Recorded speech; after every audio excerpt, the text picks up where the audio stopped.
नमस्कार. कोल्हापुरी तडका या चॅनेलवरती मी स्वाती तुम्हा सगळ्यांचं मनापासून स्वागत करते. चला तर रोगप्रतिकारशक्ती वाढवणारे, लहान मुलांची स्मरणशक्ती दुपटीनं वाढवणारे आणि स्त्रियांच्या सगळ्या समस्यांवरती म्हणजेच काय स्त्रियांच्या नखापासून ते केसांपर्यंतच्या सगळ्या समस्यांवरती असे हे पदार्थ जे पदार्थ थंडीच्या दिवसात जरूर खाल्ले पाहिजेत. असे पदार्थ आज आपण बनवणार आहोत. त्यातलाच पहिला प्रकार पाहूया तो म्हणजे पौष्टिक एकदम लाडू. गव्हाचं पीठ आणि ड्रायफ्रुट्स वापरून आपण हे लाडू बनवणार आहोत. तर इथं 1 वाटी म्हणजेच 2 मोठी वाटी मी इथं काय घेतलेले आहे, गव्हाचं पीठ, खारकेची पूड घेतलेली आहे, सुकं खोबरं घेतलेलं आहे, वेगवेगळ्या प्रकारचे ड्रायफ्रुट्स घेतलेले आहे, डिंक घेतलेला आहे, मगज बी घेतलेला आहे.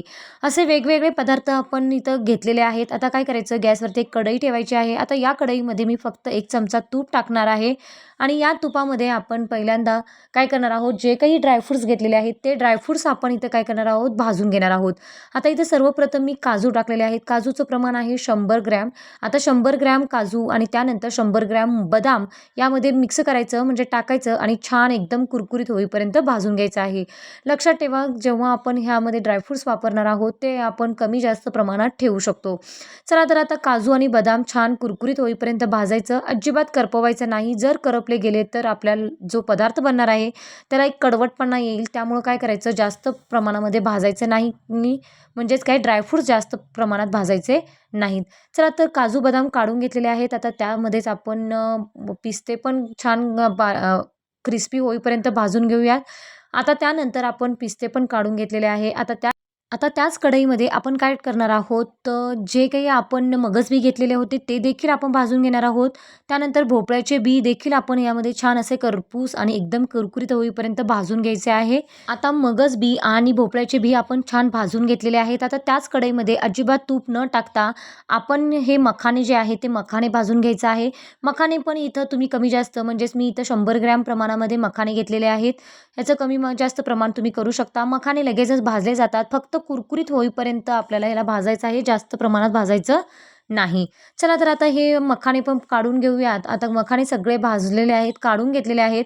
आता त्यानंतर त्या कढईमध्ये आपण टाकणार आहोत तूप. आता तूप एक 2 चमचे टाकायचं म्हणजेच काय, जेवढा आपल्याला डिंक आहे. आता डिंक मी इथं 200 ग्रॅम प्रमाणामध्ये डिंक घेतलेला आहे. तर तो डिंक मी सगळा एकदम भाजणार नाही. तर काय करणार आहे, तूप टाकून आपल्याला ह्यातलं निम्मं म्हणजे 2 स्टेपमध्ये आपल्याला हा डिंक भाजून घ्यायचा आहे. म्हणजे असं केल्याने काय होईल, व्यवस्थित असा छान कुरकुरीत आपला एकदम डिंक जो आहे तो छान भाजला जाईल आणि 2 स्टेपमध्ये भाजला तर तो व्यवस्थित फुलला देखील जाईल. चला तर त्यानंतर त्याच कढईमध्ये आपण खोबरं देखील इथं घेणार आहोत. खोबरं देखील मी 200 ग्रॅम प्रमाणामध्ये घेतलेलं आहे.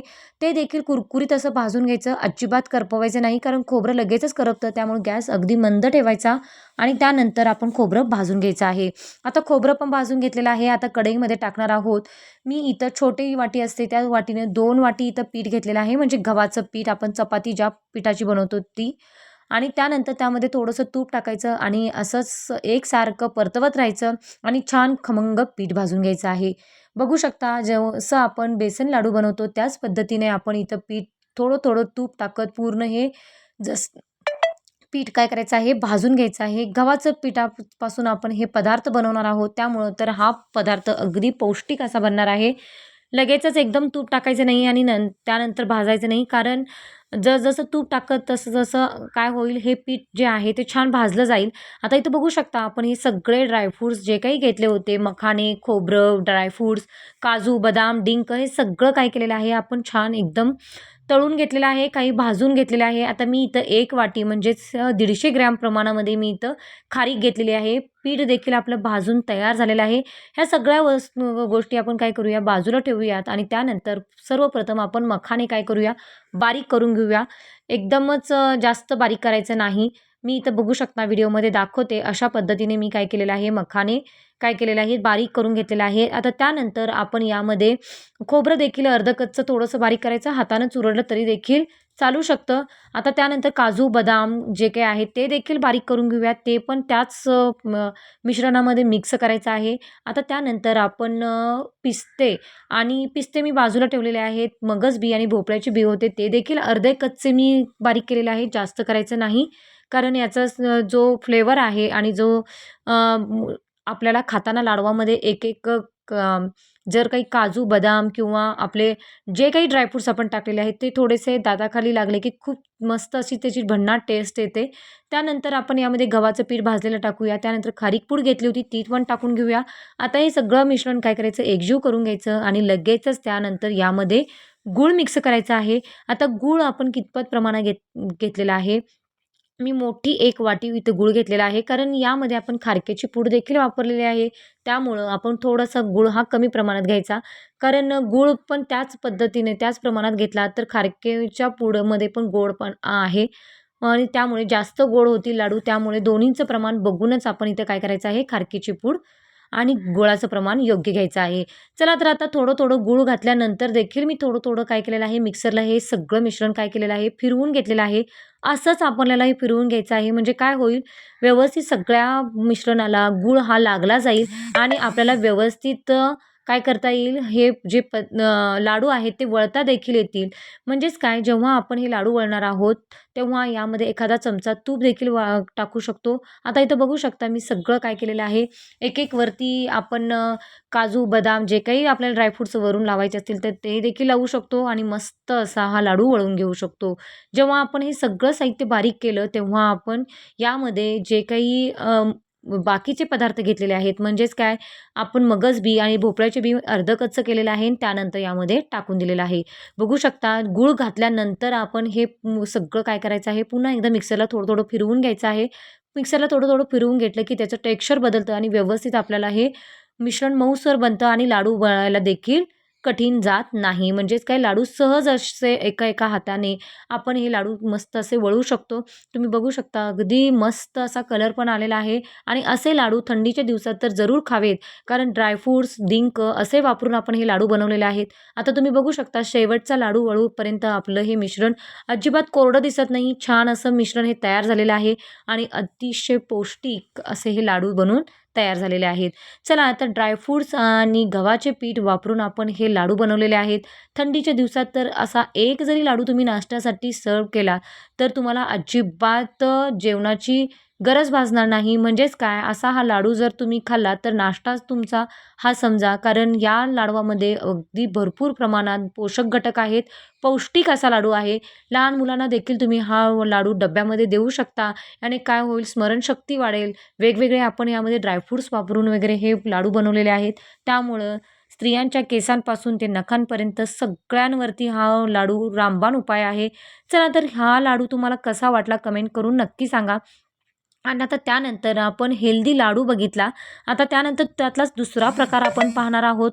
दुसरा प्रकार म्हणजेच आपण अगदी पौष्टिक अशी वडी. ही वडी जी आहे ती गूळ पापडी म्हणून ओळखली जाते. पूर्वी ह्या वडी ज्या आहेत त्या गूळ पापड्या आहेत त्या तयार केल्या जायच्या. म्हणजे थंडीचे दिवस आले की गूळ पापडी ही जरूर बनवली जाते. चला तर अतिशय पौष्टिक अशी ही पापडी कशी बनवायची ते देखील पाहूया. तर त्यासाठी तुम्ही इथं बघू शकता मी इथं गव्हाचं पीठ देखील घेतलेलं आहे. इथं एक वाटी गूळ घेतलेला आहे. काही ड्रायफ्रुट्स घेतलेले आहेत. काजू, बदाम देखील मी अर्धा वाटी घेतलेला आहे. त्यानंतर भोपळ्याचे बी घ्यायचे आहेत. त्यानंतर डिंक इथं मी अगदी 50 ग्रॅम प्रमाणामध्ये घेतलेलं आहे. सुकं खोबरं घेतलेलं आहे आणि त्यानंतर तूप देखील घेतलेलं आहे. सर्वप्रथम आपण काय करूया, इथं आपण जे काही काजू बदाम घेतलेले आहेत ते बारीक करून घेऊयात आणि त्यानंतर आपण यामध्ये मगज बी देखील अगदी हलकंसं बारीक करून घेऊया आणि त्यानंतर खोबरं जे आहे ते देखील आपण अर्धं कच्चं बारीक करून घेऊयात. चला तर आता हे सगळं आपण बारीक करून घेतलेलं आहे. आता गॅसवरती कढई ठेवायची आहे आणि त्या कढईमध्ये मी तूप टाकणार आहे. पहिल्यांदा आपण 2 चमचे फक्त तुपामध्ये आपण छान डिंक भाजून घ्यायचा आहे. आता डिंक आपल्याला छान एकदम फुलला जावा याकरता आपण थोडं-थोडं आपण हे डिंक भाजून घेतला तरी पण चालू शकते. चला तर आता आपण डिंक भाजलेला आहे लगेचच मिक्सरच्याच भांड्यामध्ये काढून घ्यायचा. कारण आपल्याला हा जो डिंक आहे तो बारीक करून घ्यायचा आहे. आता याच कढईमध्ये मी 1 चमचाभर तूप टाकून हे जे गव्हाचं पीठ आहे ते छान खमंग होईपर्यंत भाजून घ्यायचं आहे. लागेल तसं तूप मिक्स करत जायचं आणि हे जे पीठ आहे गव्हाचं ते आपण छान भाजून घ्यायचं आहे. गव्हाच्या पिठापासूनचे जे पदार्थ असतात ते या दिवसामध्ये तर जरूर खावेत. कारण यामध्ये भरपूर पोषक घटक असतात. रोगप्रतिकारशक्ती वाढवणारे हे असतात. परत आपल्याला यामधून भरपूर ऊर्जा देखील मिळते. यामुळे गव्हाच्या पिठापासून हे पदार्थ आपण नक्की बनवून पहा आणि मला कमेंट करून सांगायला विसरू नका. चला तर जसं पीठ भाजत जाईल तसं काय करते, तूप जे आपण टाकलेलं आहे ते सगळं कढई सोडायला लागते आणि मस्त असं बेसन लाडूचं पीठ कसं आपण भाजतो त्या पद्धतीने छान गव्हाचं पीठ भाजून घ्यायचं. आता जे खोबरं होतं ते देखील आपण यामध्ये टाकलेलं आहे, म्हणजे सुकं खोबरं घेतलेलं आहे ते देखील टाकलेलं आहे. म्हणजे अर्धं कच्चं पीठ भाजत आलं की आपण यामध्ये काय करणार आहोत, तर खोबरं टाकणार आहोत. खोबरं टाकलं की काय होईल, खोबरं पण छान भाजलं जाईल. आता यामध्ये आपण बदाम आणि जे काही ड्रायफ्रुट्स घेतले होते त्याचं देखील मी बारीक करून घेतलेलं यामध्ये टाकलेलं आहे. आता त्यानंतर हे पण पूर्ण 1 मिनिट करता काय करायचं, छान असं भाजून घ्यायचं. लगेचच आपण जो डिंक होता तो मिक्सरमधनं मी थोडंसं फिरवून घेतलेला आहे आणि त्यानंतर यामध्ये टाकायचा आणि नंतर एकदा जेव्हा आपण हा डिंक टाकला जातो, आता पीठ गरम आहे त्यामुळे डिंक काय होतो, छान असा फुलला जातो. चला तर आता आपण याचे काय करूया, मस्त असा एक गोळा होतोय काय बघायचं. म्हणजे जसं आपण हे पीठ आणि जे काही ड्रायफ्रुट्स टाकलेले आहे, डिंक टाकलेलं आहे, छान खमंग भाजून घ्यायचं आणि जसं भाजत जाईल तसं काय होईल, त्याचं टेक्स्चर बदलतं, मऊसूत असं हे मिश्रण तयार होतं. आता यामध्ये आपण गूळ टाकणार आहोत. तर गूळ पण मी 1 वाटी इथं फुल्ल गूळ घेतला होता. अजिबात या गुळाचा पाक वगैरे आपल्याला करत बसायचं नाही. डायरेक्ट आपण ही वडी बनवणार आहोत. जे काही पदार्थ आपण घेतले ते फक्त काय करायचे आहेत, सगळे भाजून घ्यायचे आहेत, बारीक करून घ्यायचं. गूळ आता मिक्स करणार आहोत. जेव्हा गूळ मिक्स करणार आहोत त्यावेळी लगेचच काय करायचं, गॅस बंद करायचा, म्हणजे पूर्ण बारीक करायचा आणि त्यानंतर हे सगळं एकजीव करून घ्यायचं. आता इथं बघू शकता पूर्ण त्याचं टेक्स्चर बदललेलं आहे. गूळ मिक्स झाल्यानंतर त्याचं बाइंडिंग जे आहे ते मस्त एकदम आलेलं आहे. आता लगेचच गॅस पूर्ण बंद करायचा. आता हे जे मिश्रण आहे ते गरम-गरमच आपण ताटामध्ये थापून घेणार आहोत. आता इथं ताटाला अगोदरच आपण काय करायचं, तूप लावून ठेवायचं आणि त्यानंतर लगेचच हे मिश्रण जे आहे ते ट्रान्सफर करायचं आणि त्यानंतर सगळं हे मिश्रण काय आहे, गरम आहे. जेवढं गरम असेल तेवढं आपली ही वडी निघणार आहे. त्यामुळं काय करायचं, व्यवस्थित असं या ताटामध्ये हे मिश्रण पसरू द्यायचं. जर हे मिश्रण थंड झालं तर काय होईल, अजिबात वडी पडली जाणार नाही.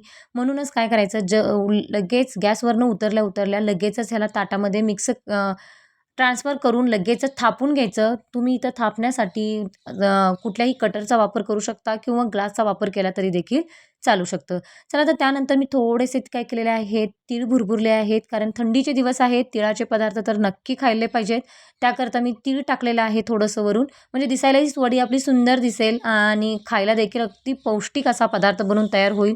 आता तीळ टाकल्या लगेचच मी ह्याला काय केलेलं आहे, म्हणजे अजून हे मिश्रण जे आहे ते गरम असतानाच आपल्याला ह्याची काय करायची आहे, बर्फी पाडून घ्यायची आहे, म्हणजे वडी करून घ्यायची आहे.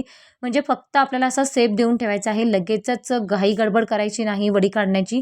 कारण पूर्ण नंतर थंड झाल्यानंतर आपल्याला काढायचं आहे. फक्त असा सेप देऊन ठेवायचा. म्हणजेच काय, वडीसारखा आपल्याला त्याला सेप द्यायचा, ताटातून लगेचच काढून घ्यायचं नाही. आता थोड्या वेळानंतर म्हणजे एक 5-10 मिनटं तसंच ठेवून द्यायचं. लगेचच ते मिश्रण काय होतं, थंड होतं आणि त्यानंतर आपण या सगळ्या ज्या वड्या आहेत त्या अशा काढून घ्यायच्या आहेत. बघू शकता मस्त अशा ह्या वड्या बनून तयार झालेल्या आहेत. एकच यामध्ये आपल्याला महत्त्वाची टीप आहे ती म्हणजे आपण हे जे काही पदार्थ घेतलेले आहेत ते छान खमंग भाजले गेले पाहिजेत आणि जर हवं असल्यास लागलं तर एखादा दुसरा चमचा आपण यामध्ये तूप मिक्स करायचं आहे. अजिबात पाक वगैरे काही करायची गरज नाही. अजिबात कुठलाही पाक न बनवता आपण फक्त गूळ मिक्स करून आपण हे वडी जी आहे ती बनवलेली आहे. गूळ पापडी म्हणलं की थंडीच्या दिवसामध्येच ही गूळ पापडी खाल्ली जाते. म्हणजेच काय, अगदी पौष्टिक अशी ही गूळ पापडी बनून तयार होते आणि घरच्याच साहित्यामध्ये इतकी मस्त आणि स्वादिष्ट आणि भन्नाट चवीची ही वडी अगदी लहान मुलांना तुम्ही डब्यामध्ये देखील देऊ शकता. अशी ही भन्नाट चवीची ही वडी तुम्ही नक्की करून पहा. म्हणजेच ही गूळ पापडी नक्की करून बघा. चला तर त्यानंतर आपण प्रकार तिसरा पाहूया, तो म्हणजे गुळाची पोळी. म्हणजे ज्याला आपण गुळ पोळी म्हणतो. जी पोळी जी आहे ती 7 ते 8 दिवस चांगली छान टिकते अशी ही पोळी बनवणार आहोत. त्यासाठी काय करायचं, एका भांड्यामध्ये मी 2 मोठे वाटी काय घेतलेलं आहे, गव्हाचं पीठ घेतलेलं आहे. आता त्यामध्ये गव्हाचं पिठामध्ये आपण टाकणार आहोत 2 चमचे रवा टाकायचा आहे. 2 चमचे आपण बेसन पीठ टाकणार आहे. रवाने छान अशी खुसखुशीत आणि क्रिस्पी अशी आपली ही पोळी बनवून तयार होणार आहे. चवीपुरतं मीठ टाकायचं आणि 2 ते 3 चमचे आपण कडकडीत तिथं तुपाचं किंवा तेलाचं मोहन टाकायचं आहे. आता मी इथं टाकलेलं आहे तुपाचं मोहन, कारण तुपाच्या मोहनानं काय होईल, आपली जी पोळी बनणार आहे ती अगदी खुसखुशीत आणि वातड न होता एकदम खुसखुशीत अशी पोळी बनून तयार होणार आहे. आता काय करायचं, सगळं आपण तुपाचं मोहन घातल्यानंतर छान असं पीठ एकजीव करून घ्यायचं आणि त्यानंतर थोडं थोडं पाणी घालून आपल्याला हा पिठाचा गोळा मळून घ्यायचा आहे. थोडंसं तेल वापरू शकता किंवा तूप हाताला लावून घ्यायचं. पुन्हा एकदा छान मर्दून घ्यायचं आणि त्यानंतर हा पिठाचा गोळा थोड्या वेळासाठी ठेवून देऊया. आता त्यानंतर हा पीठ तर आपलं इथं तयार झालेलं आहे पोळीसाठी. आता आपण इथं त्याच्यासाठी सारण बनवून घेऊया. तर त्याकरता आपण इथं 200 ग्रॅम प्रमाणामध्ये इथं तीळ घेतलेले आहेत. तीळ देखील छान खमंग असे भाजून घ्यायचे. जेव्हा तीळ हे चटचट उडायला लागतात तेव्हा ओळखून जायचं की छान असे खमंग तीळ भाजले गेलेले आहेत. आणि शक्यतो गावरान तीळ जे असतात तेच तीळ वापरायचे. त्याने काय होईल, अगदी स्वादिष्ट अशी आपली पोळी बनून तयार होईल. त्यानंतर एक 100 ग्रॅम प्रमाणामध्ये आपण इथं शेंगदाणे घेतलेले आहेत. शेंगदाणे देखील छान असे खुसखुशीत असे खमंग भाजून घ्यायचं आणि त्यानंतर आपण याच कढईमध्ये काय करणार आहोत, तर खसखस देखील भाजून घेणार आहोत. कारण खसखस देखील आपल्याला यामध्ये वापरायची आहे. मी 1-1.5 चमचा मी यामध्ये खसखस छान भाजून घेतलेली आहे. आता हे सगळे पदार्थ काय करायचे, थंड होऊ द्यायचे. म्हणजे तीळ आणि शेंगदाणे जे काही भाजून घेतलं आहे ते थंड करून घ्यायचे आणि त्यानंतर शेंगदाणे जे आहेत त्याची वरची जी सालं असतात ती काढून घेतलेली आहेत आणि लगेचच मिक्सरमध्ये टाकायचे आणि छान असं बारीक करून घ्यायचं आहे. थोडंसं अर्धकच्चं ठेवलं तरी पण चालू शकतं.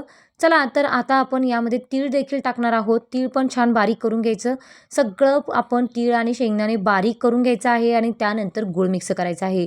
आता गूळ मी फुल्ल 1 वाटी घेतलेला आहे. याच्यापेक्षा कमी जास्त करू शकता, जे काही प्रमाण आपलं होईल. आता आपले 400 ग्रॅम प्रमाणामध्ये जर हे मिश्रण जर तयार झालं असेल तर त्यामध्ये आपण 250 ग्रॅम किंवा त्याच्यापेक्षा जास्त पण गूळ आपण टाकू शकतो. चला, तर मिश्रणामध्ये म्हणजे तीळ आणि शेंगदाणे जे काही बारीक करून घेतले होते त्यामध्ये मी काय केलं होतं, अ, गूळ टाकला होता. आता गूळ टाकल्यानंतर ते मिश्रण काही एकजीव होणार नाही याकरता मी थोडंसं मिक्सरला फिरवून घेतलेलं आहे आणि एकदम मऊसर आपलं हे इथं सारण बनून तयार झालेलं आहे. आता या सारणामध्ये आपण खसखस भाजली होती ती टाकायची. एखादा चमचा आपण यामध्ये सुंठ पावडर टाकूया. म्हणजे गुळाचा पदार्थ आहे त्यामुळे सुंठ जरूर टाकायचं. चला, तर आता हे सगळं एकजीव करून घेऊया. अगदी मऊसर असं आपलं हे काय झालेलं आहे, मिश्रण तयार झालेलं आहे. म्हणजे थोडं हातानं प्रेस करून बघायचं, एखादा गोळा बनतो का पाहायचं. मग आपलं हे पोळीसाठीचं जे मिश्रण आहे म्हणजे सारण आहे ते तयार झालेलं आहे. तुम्ही पाहू शकता. चला, तर आता लगेचच आपण पोळी बनवायला घेऊया. आता इथं मी एक पोळपाट घेतलेला आहे. पोळपाटाखाली एखादं कापड ठेवायचं म्हणजे पोळपाट आपलं सरकलं जाणार नाही. आता त्यानंतर यातला पिठाचा एक गोळा काढून घ्यायचा आणि जसं आपण पुरणपोळी करतो, जसं पुरणपोळी बनवताना आपण यामध्ये सारण भरतो त्याच पद्धतीने आपण आता असा गोळा बनवून घ्यायचा आणि त्यानंतर त्याची एक छान अशी वाटी बनवून घ्यायची. बघू शकता मी व्हिडिओमध्ये दाखवते. थोडंसं पीठ लावलं तरी काही हरकत नाही, नाही पीठ लावलं तरी पण काही हरकत नाही. पण थोडंसं पीठ लावायचं, याने काय होईल, व्यवस्थित लाटता येईल. आणि अशा पद्धतीने एकसारखं त्याची वाटी करून घ्यायची आणि त्यानंतर आपण हे जे सारण आहे ते छान जेवढं बसेल तेवढं, म्हणजे जेवढं मावेल तेवढं आपण यामध्ये सारण मिक्स घालणार आहोत. म्हणजेच काय, जेव्हा आपण हे सारण टाकणार आहोत त्यावेळेस मी व्हिडिओमध्ये दाखवते अशा पद्धतीने हे सारण भरून घ्यायचं आहे आणि त्यानंतर वरचं जे टोक आलेलं आहे ते आतमध्ये मिक्स करायचं आणि त्यानंतर आपण असं थोडंसं हातानं प्रेस करून घ्या आणि त्यानंतर लगेचच पोळी लाटायला घेऊया. आता इथं बघू शकता पीठ थोडंसं टाकलं तरी हरकत आहे. तरी आपण इथं पीठ टाकूनच थोडंसं हातानं प्रेस केलं की व्यवस्थित सारण सगळीकडे पसरलं जाईल आणि त्यानंतर आपण अशी ही पोळी काय करणार आहोत, लाटून घेणार आहोत. तुम्ही पाहू शकता. चला, तर अशा पद्धतीने आपण ही पोळी छान अशी गोल गोल लाटून घ्यायची आहे. तुम्हाला व्हिडिओमध्ये दिसत असेल की अजिबात कुठंही काय झालेलं नाही, पोळी काटामध्ये चिरली नाही किंवा फाटली नाही किंवा गूळ देखील त्याचा कुठे बाहेर आला नाही आणि व्यवस्थित अशी ही छान लाटली गेलेली आहे, पाहू शकता. चला, तर त्यानंतर गॅसवरती एक पॅन ठेवायचा. त्यामध्ये तेल, तूप काहीही तुम्ही वापरू शकता. त्यानंतर तूप टाकायचं आणि त्यानंतर ही पोळी आपण त्याच्यावरती टाकायची. आता व्हिडिओमध्ये बघू शकता की अजिबात पोळी ही काटाने देखील आपली पूर्ण सारण भरलेली आहे. छान असं भाजताना खमंग अशी भाजताना वास पण छान खमंग येतो आणि त्यानंतर ही पोळी जी आहे ती टमटमीत फुगली जाते. बघू शकता अगदी मस्त असं. आणि आपण गूळ वापरलेला आहे म्हणून जेव्हा आपण पॅनवरती टाकतो त्यावेळेस अजिबात गूळ वगैरे निसटलेलं नाही, म्हणजे सारण वगैरे विसरकटलेलं नाही. म्हणजेच काय सारण आपलं छान असं मस्त असं बनलेलं आहे आणि अशा पद्धतीने आपण ह्या सगळ्या पोळ्या काय करणार आहोत करून घेणार आहोत. बघू शकता जेव्हा आपण सारण भरतो त्यावेळेस अगदी व्यवस्थित असं थोडा वेळ लागतो, पण व्यवस्थित असं भरून घ्यायचं म्हणजे अजिबात आपली पोळी फुटणार नाही. आणि त्यानंतर जेवढं सारण आपण मिक्सरमधून बारीक करून घेऊ तेवढी आपली पोळी पण छान व्यवस्थित गोलसर पोळी आपली बनून तयार होते.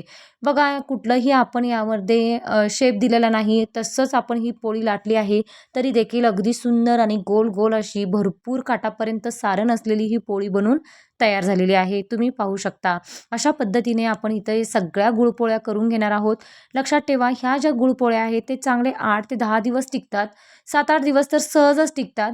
आणि तुम्ही कुठं प्रवासाला जाणार असाल तर अशा ह्या पोळ्या या दिवसामध्ये तर जरूर बनवून घ्या, कारण ही पोळी टिकते पण आणि खायला देखील अगदी पौष्टिक आहे.